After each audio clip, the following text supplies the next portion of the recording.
Hello, everybody. In the third scene of this drama, Watchmen of the Lake, written by R.K. Narayan, we watched how particular Mara was in his responsibility of tending the lake.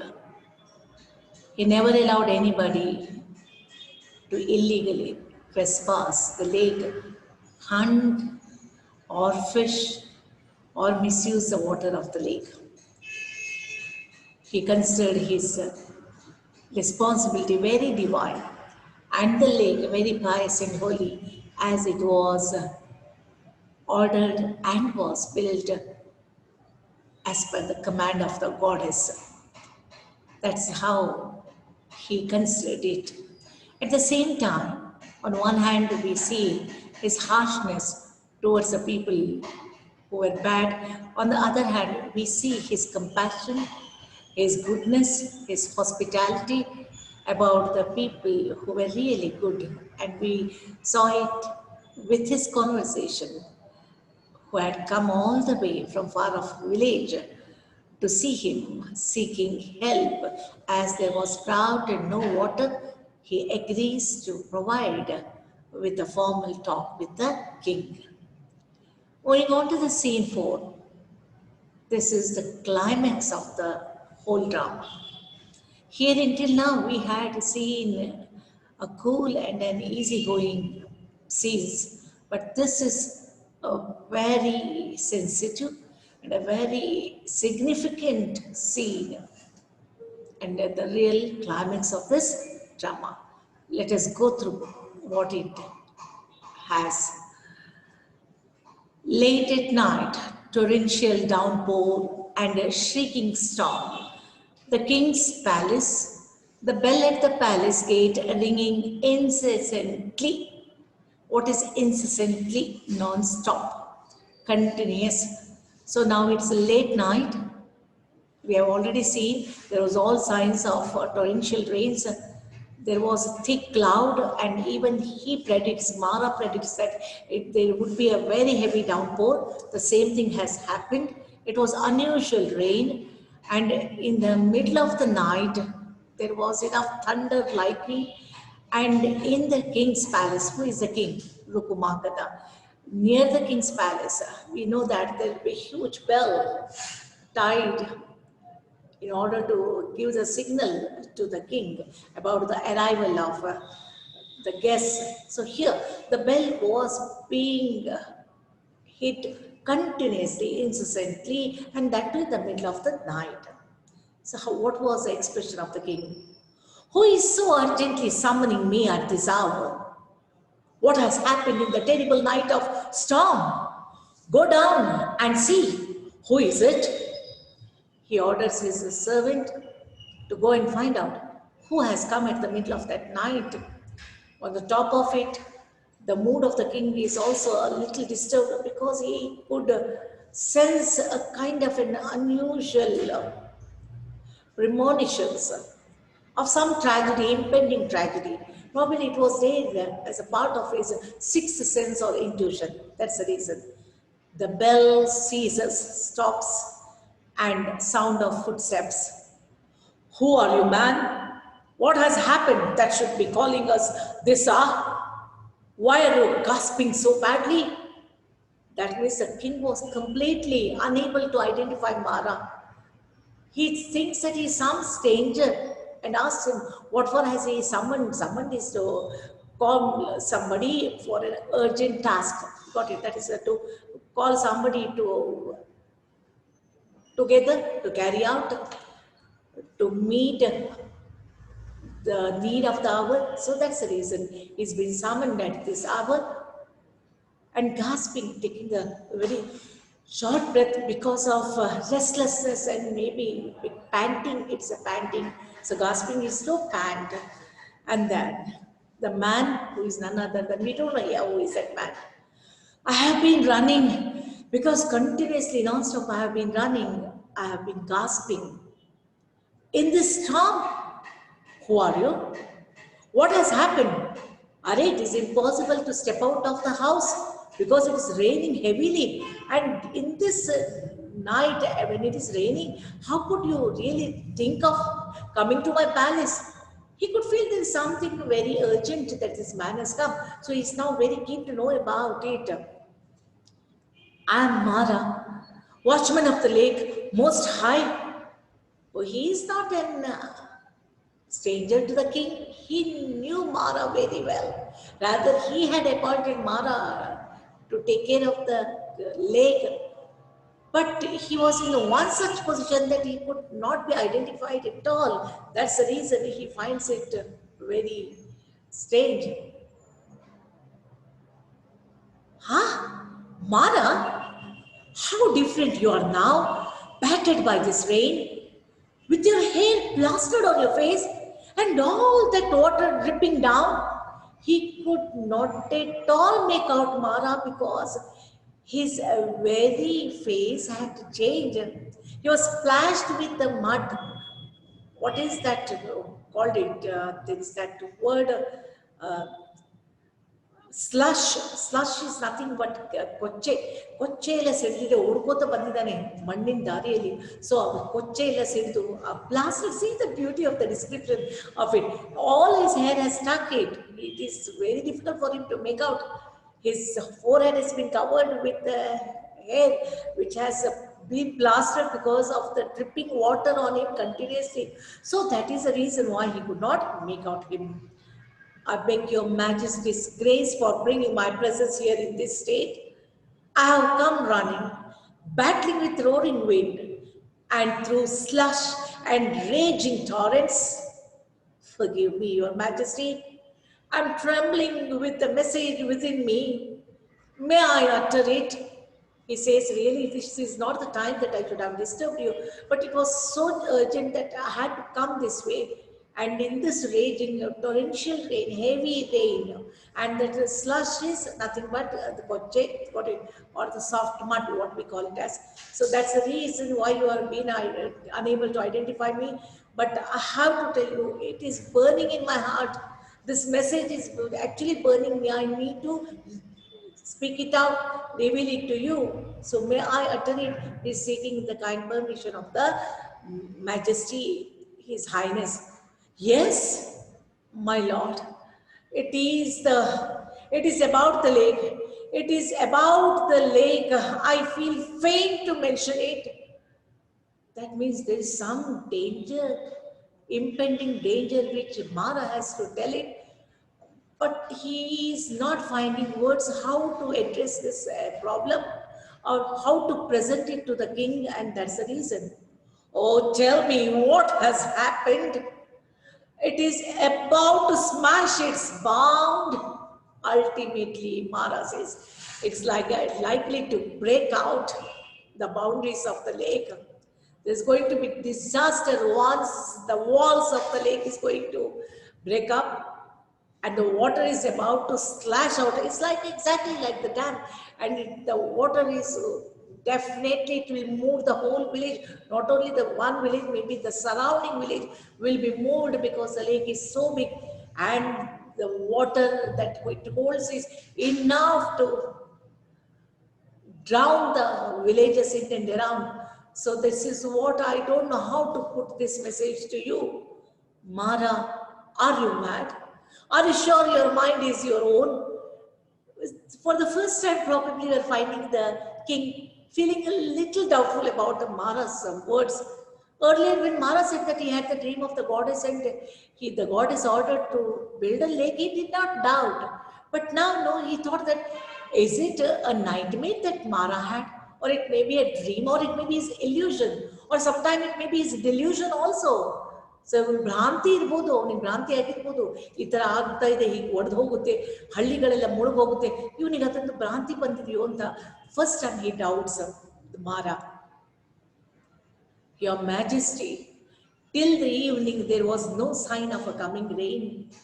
It was a beautiful bright day, unruffled.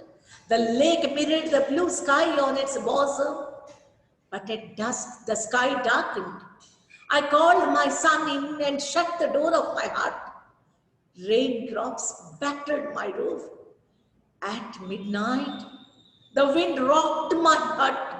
I got up and went out. My heart was disturbed. He goes on narrating what happened in the late night. Yes, still evening when he had a visitor. Everything was absolutely fine, but he could feel that the clouds were thickly gathered and there is going to be heavy downpour. And more than that, he could feel in the center of the lake the gushing of the muddy water down the hill from the Veda. And this was enough for him to understand that the water level is going to be heavy because it is not the ordinary rainfall, and that's the reason. But in the night, hour by hour, he could feel the seriousness of it. In the beginning, he had his roofs gone out, and at one point, it was unruffled last evening. Unruffled means undisturbed. But the lake mirrored the blue sky. See how beautiful the lake looked like. It mirrored the blue sky till evening. But suddenly, in no time, all these changes have happened. And then it has rocked my hut. The rays have hit my hut. Probably the walls have fallen down. And then I felt the severity of the rain. And when I went out and saw, I could feel that in no time, definitely the lake is going to overflow. That is what he is. He was disturbed because he knew that. And he started feeling helpless. Oh, tell me, is the lake going to break? He could feel it now, the seriousness, because it was all true, whatever Mara was telling. Your Majesty will know it presently. I rose from my bed and went out. I have never seen anything more terrible in my life, my lord. Veda was thundering down the mountain. The wind shook the earth. I went to the edge of the water. The waves rose to a man's height and hammered at the bank. The water level was just a hair's breadth below the shore. Any moment, it might heave and flow over. See how wonderfully he is describing. I want you to concentrate on the language here.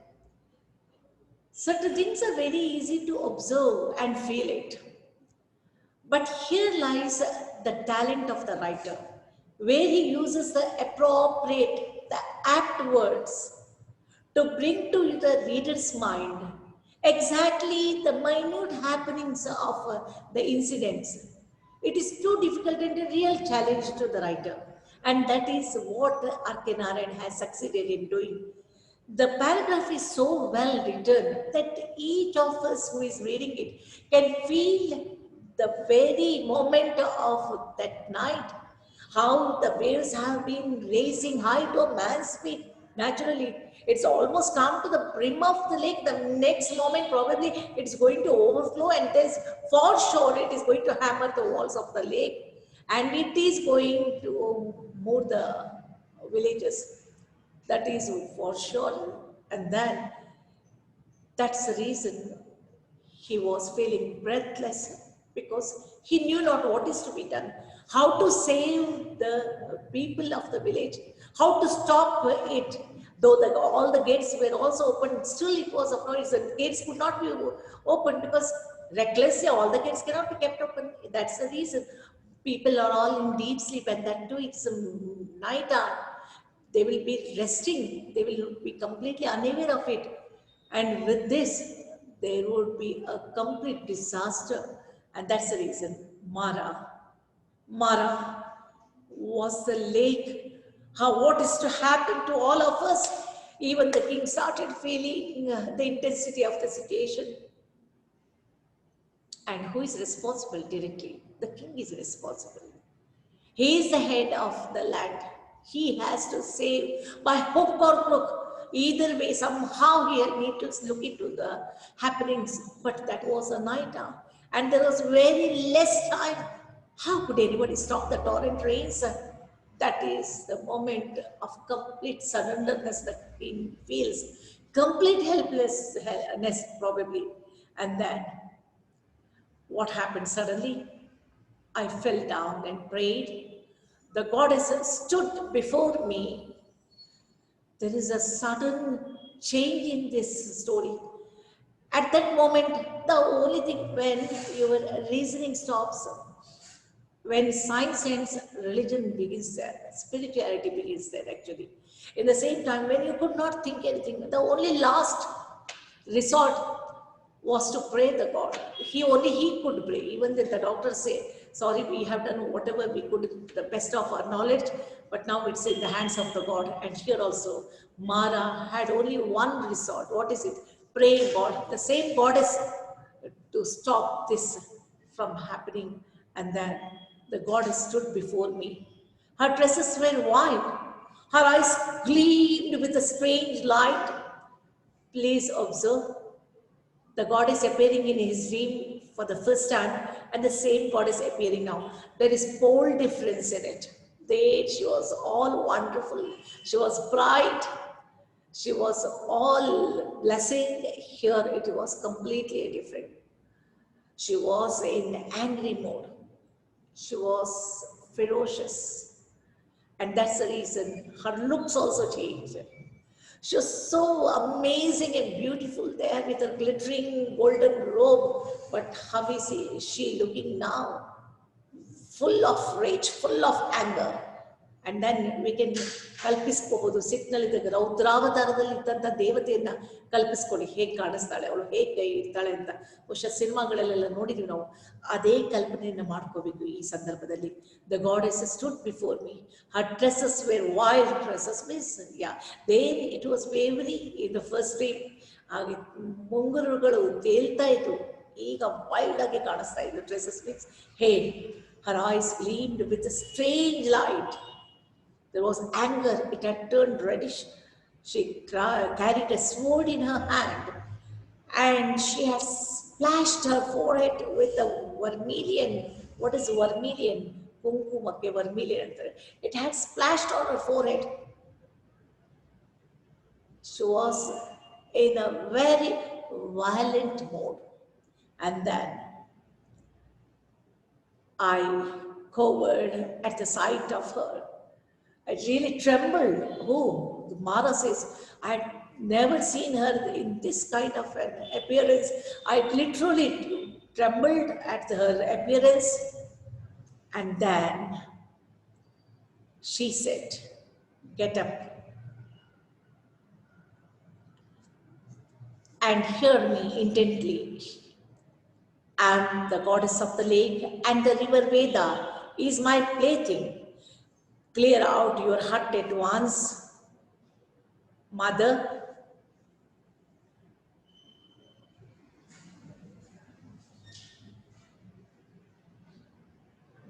Mother, save me. What is going to happen?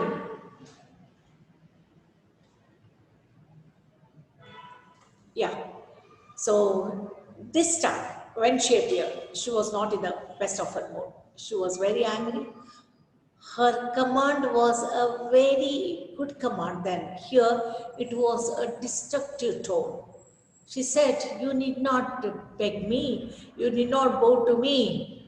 The river is my plaything. ನನ್ನ ಆಟಿಕೆ ವಸ್ತು ಅದು ನಾನು ನನ್ನ ಆಟಿಕೆ ಜೊತೆ ಹೇಗೆ ಬೇಕಾದ್ರೂ ಹಾಗೆ ಆಡ್ತೀನಿ ನೀನು ಯಾರು ನನಗೆ ಕೇಳಲಿಕ್ಕೆ ನೀನು ಯಾರು ನಾನು ಸ್ಟಾಪ್ ಮಾಡಲಿಕ್ಕೆ so this is how in an anguish she is speaking there it was a very soothing thing but here it was a complete anguishness you can find in her tone.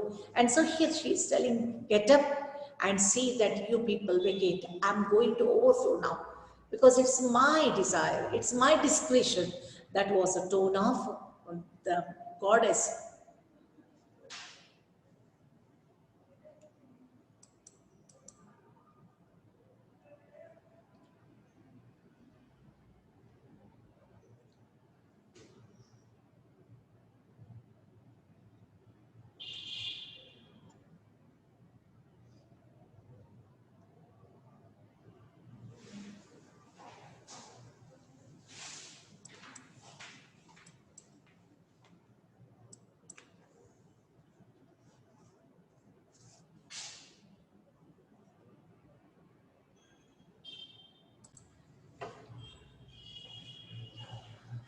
Yeah.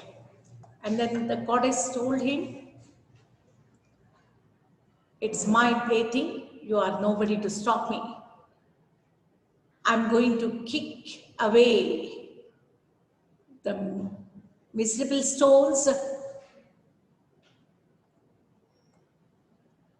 you have piled up to imprison the water of my Veda. I'm going to destroy your tank. See here, the fun of the nature. It was she who had commanded him to build the dam. But now she is complaining him. Who are you to stop my course of running? I am anywhere. I can go anyway, any side. Who are you to hold me back? So I can take my own decision of flowing in any ways. This is what she's answering now. And that is how so many times this lesson may seem to be a mere story, but in real sense, this is an eye-opener to a man's decisions against the nature. So many times we take our own discretions and decisions without thinking what is the natural course of nature. But eventually, the nature will teach us a lesson saying that this is not what you're supposed to do. This is not how you're supposed to treat me. And probably it may be a dialogue of a goddess for the simple understanding or maybe for the amusement of the drama. But it is not so. We have witnessed in our own life several times how we try to control the natural aspects, but some or the other time she would definitely prove that she is several times stronger than what we are. The same thing has happened here. So she said, you are trying to hold me back. You have built across a dam or a lake to hold my path. So, course of a flow, you need not. I will take my own way. So now, Mother, we put it up at your command. I'm sorry. Mother, we put it up at your command. I said, yes, and now I want to destroy it. It is my mood now. Veda is my plaything. I created it when I wanted it, and I will splash away its water when I like. Who are you to stop me? She replied. This may seem to be a little insulting, or but very seriously speaking, who are we ultimately? That the question is very well asked. Who are we to take decisions to go against? I am also, we human beings also, human beings are also a part of the nature. So he is nobody to come in the way. That's the reason she is telling, I can do anything that I want. But Mara was in a very submissive mode. The king asks Mara, are you speaking the truth? Once again, he has an element of doubt whether really there was a conversation between Mara and the goddess, but it has happened. Mara says, Your Majesty, may my son and wife perish if there is a word of untruth in what I am saying. ನನ್ನ ಹೆಂಡತಿ ನನ್ನ ಮಗ ಇಬ್ರು ನಿರ್ನಾಮ ಹೋಗ್ಲಿ ನಾನು ಸುಳ್ಳು ಮಾತಾಡ್ತಾ ಇದ್ದೆ. He swears on his wife and son just to make the king believe that what he has been telling or what he has seen in his right before him, the goddess appearing before him, is really true, and he need to believe it. And then go on with your story. Continue. What did she say about it? The king is very anxious now. I pleaded with her. I pointed out to her the vastness of the lake, the water stretching the length of the hill and going in a bend out of sight, the whole of it kept back by a bank. See, this is an attempt. Once we have already seen that when he was talking to the man who had come to fish, he has already given us the introduction of the vastness of the width of the and the length of the lake. Even if you sling a stone, you fling a stone with a sling, it is not going to reach the bank. It is likely to fall in the water. That means it was so vast. That is what he's told it to her. us here, and again he is continuing with it. It's so vast. The fencing of it is the hill by itself, and it's so vast that it is not possible to stop it breaking out and dooming not only one or two, all the villages in and around. It will definitely doom the villages for sure. That's what he means to say. And that's why he is going to give us once again a little description about how big the lake was. Bend of the side, the whole of it kept back by a bank, which would take a quarter of a day to cross. How big the lake is, the length of it is so big that quarter of a day, 24 hours, 12 hours, that means what means it takes 6 hours for a person to reach from one end to the other end. You can just imagine. It is incredible, beyond our imagination. That was the vastness of that lake here, which would take a quarter of a day to cross. But all that she would say to it was, why do you make much of it? ಹೇಳಿದ್ದೆ ಹೇಳಿ ನೀನು ಯಾಕೆ ಅದನ್ನೇ ಹೇಳ್ತಾ ಇದ್ದೆ ನನಗೆ ಪದೇ ಪದೇ ನನಗೆ ಹೇಳೋ ಅವಶ್ಯಕತೆ ಏನಿದೆ? She stopped me from requesting her. She was no more interested to listen to my pleas, to my appeal. And then I told her that all that water waited like a crouching tiger and would spring upon the 100 villages and towns and the king's capital beyond. See the beauty of the language, a wonderful simile here. Such a pristine, beautiful lake is now looking like a crouching tiger, about to bounce on not one or two hundreds of villages, including the capital of the king. So that is really bothering him. Suddenly there is the transformation in the very look of the lake here. Crouching tiger, it looked, and then as if it is going to attack any moment. And that's like the beast ready to gulp the prey. That is how. And then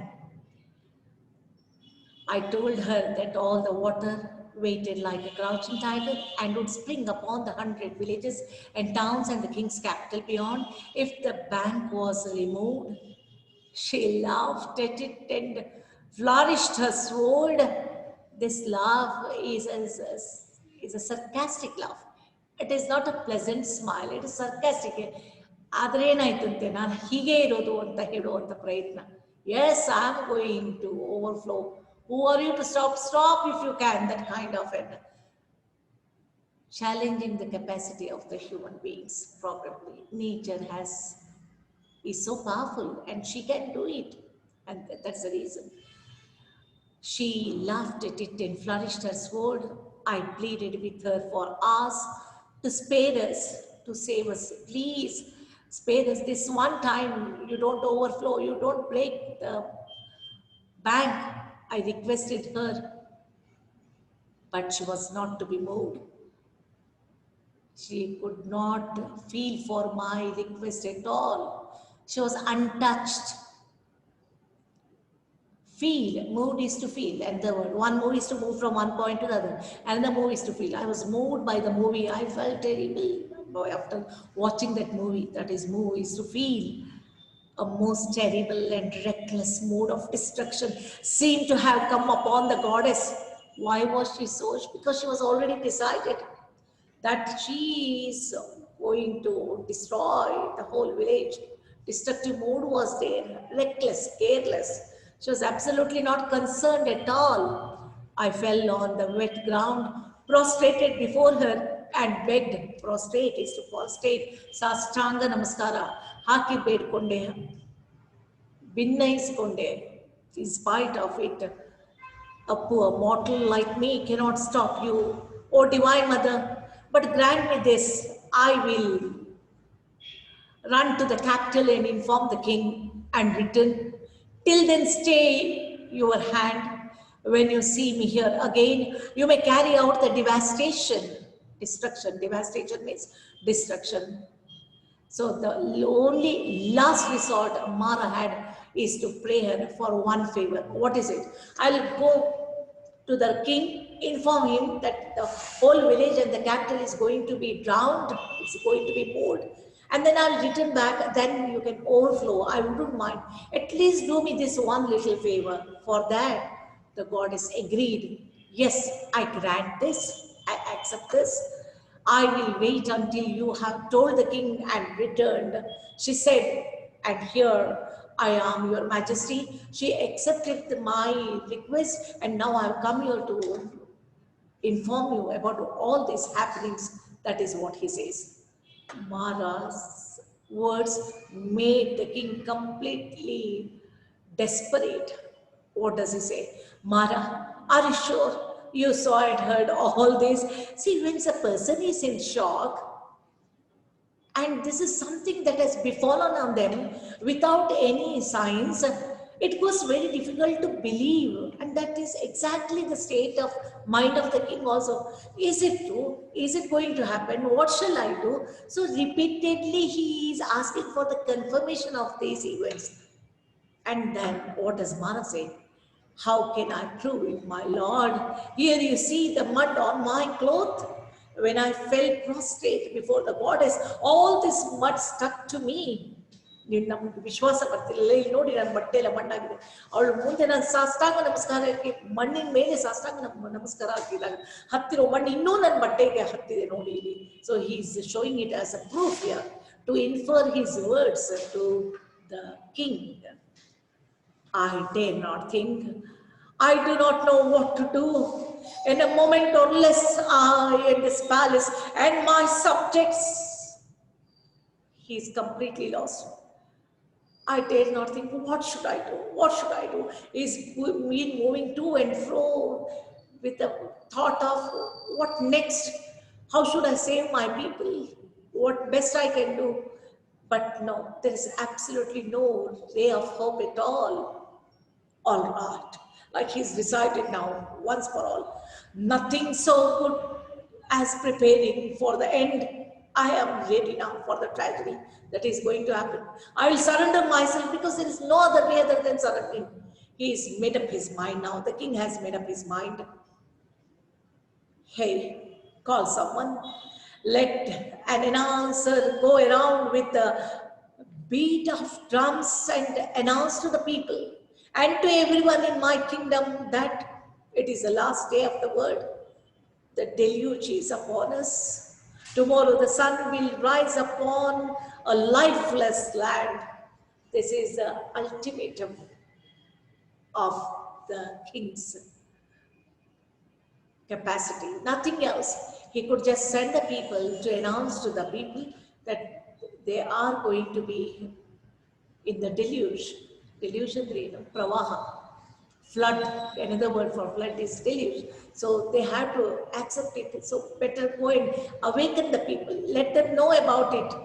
So that is the only thing, and tell them that's the last hour of their life, and next day morning the sun will rise on a completely drowned and moved kingdom. That means a complete surrenderness on the part of the king and accepting the situation as it was.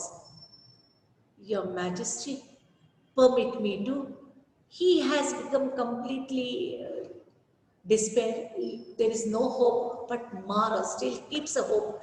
He has some way out for this. He has a solution which he has already thought of it. And that is the reason why he has come to the king. Tell me, what have you to say? He knows that, but still no, giving slightest chance, one little chance of, tell me if you have some solution for it.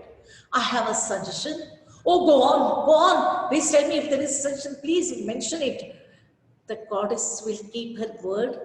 She has promised to wait till she sees me back there. Make it impossible for me to return there, Your Majesty.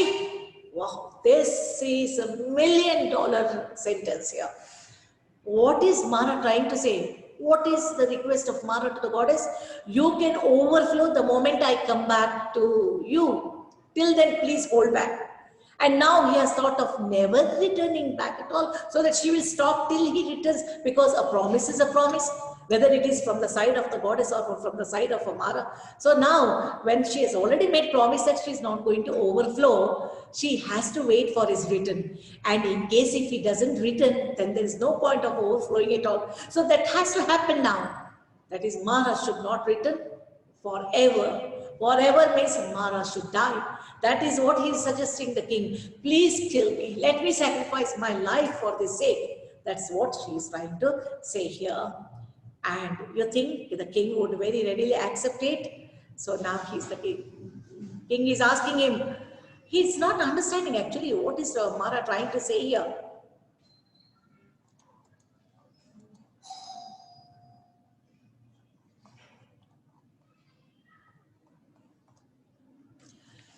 He has not taken the words of Mara so seriously. He thought that, okay, if he should not go, then what is to be done to him? How? If your majesty's sword is there, take that sword and kill me. Put an end to my life so that I can never return back at all. No, no, what a horrible suggestion. You are asking me to kill you and put an end to your life, such a precious life. Absolutely not, I can't do it. That is what he is saying, that, or send for the execution of my lord. My son is still sleeping in the hut. My last request is this: when I am gone, make him the watchman of the lake, and after him his son, and then his son's son, to the last generation of our family. Yes, definitely he has a cost that Mara is asking for his sacrifice. ಅವನೊಂದು ಬೇಡಿಕೆ ಇದೆ, ಅವನ ಜೀವದ ತಕ್ಕಂಗೆ ಅವನಿಗೊಂದು ಬೇಡಿಕೆನೇ ಇದೆ. ಅವನ ಜೀವ ಕೊಟ್ಟಿದ್ದಕ್ಕೋಸ್ಕರ ಏನು ಬೇಡಿಕೆ ಇದೆ? ನನ್ನ ಮಗನ ನಂತರ ಅವನ ಮಗನ, ನನ್ನ ವಂಶವನ್ನೇ ಈ ಲೇಖನ ಕಾಯ್ಲಿಕ್ಕೋಸ್ಕರ, ಈ ಕೆರೆಯನ್ನು ಕಾಯ್ಲಿಕ್ಕೋಸ್ಕರ ನೀವು ನಮ್ಮನ್ನೇ ಈ ಜವಾಬ್ದಾರಿಯನ್ನು ಕೊಟ್ಟು ಅಪಾಯಿಂಟ್ ಮಾಡಬೇಕು ಅನ್ನೋ ರೀತಿಯಲ್ಲಿ ಹೇಳ್ತಾನೆ. For life time it should be the privilege of my family members, my generation who has to have this honor of tending the lake. That's all. That was the simplest demand of Mara. It was not even demand, rather. It was a request of Mara against his sacrificing of his life. And that is how this scene ends up. We don't know whether it takes place or not. This will be revealed in the next scene.